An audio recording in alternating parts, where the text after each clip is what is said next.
Hello viewers, chicken shashlik আপনারা সাধারণত রেস্টুরেন্টে খেয়ে থাকেন। আজকে বাসাতেই বানাতে পারেন। তো এটা খুব কঠিন কিছু না, এটা খুবই ইজি। এই যে মুরগির ব্রেস্টের পার্টগুলোকে ছোট ছোট টুকরা করলাম। খুব বেশি ছোট টুকরা করিনি, আবার বেশি বড়ও রাখিনি। মোটামুটি যতটুকু টুকরা করলে মুখে ইজিলি পুড়ে ফেলা যায় ততটুকুই রেখেছি। এরপরে আমি এখানে টক দই মিক্স করব। টক দইটা হচ্ছে আমার 3 টেবিল চামচ। তো এই টক দইটা নন ফ্যাট। এরপরে আমি দিব হচ্ছে পাপরিকা। পাপরিকা দিলে এটা একটু লাল হয়, সুন্দর কালার হয়, কিন্তু খুব বেশি ঝাল হয় না। পরে আবার আমি রাঁধুনি মরিচের গুঁড়া অ্যাড করলাম। রাঁধুনি মরিচের গুঁড়া আমি পরে আরেকটু অ্যাড করলাম, কারণ আমার একটু ঝাল খেতে ভালো লাগে। তো বাচ্চাদের জন্য আবার খুব বেশিও ঝাল দিতে পারি না। এরপরে হলুদের গুঁড়া অ্যাড করলাম। এরপরে দিচ্ছি গরম মশলার গুঁড়া। গরম মশলা গুঁড়ো দেওয়ার পরে এখানে পরিমাণ মতো লবণ দিতে হবে। লবণটা একটু সাবধানে দিবেন, মাঝে মাঝে বেশি হয়ে যায়। তবে আমি মোটামুটি যেটা দিয়েছিলাম সেটাই ঠিক হয়েছিল।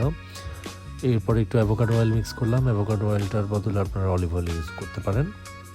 এরপরে লেবুর রস দিচ্ছি। লেবুর রসটা আমি ইদানিং সব কিছুতে ব্যবহার করি, কারণ লেবুর রসটা জিনিসটার অ্যারোমাটাকে সুন্দর করে যে কোনো খাবারে। এরপরে আমি দিব হচ্ছে আদা পেস্ট এবং রসুন পেস্ট।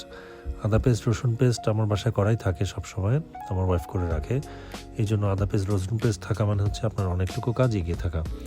এরপরে আমি সবগুলো মাংসের টুকরাগুলোকে সুন্দর করে মশলা দিয়ে যে যা যা দিলাম ইনগ্রেডিয়েন্টস সব কিছু দিয়ে মাখাবো। এটা ভালো মতো মাখাতে হবে, মেরিনেট করতে হবে, না হলে আপনার সবগুলো পিস আপনি খেয়ে মজা পাবেন না। দেখুন মেরিনেশনটা হয়ে গিয়েছে।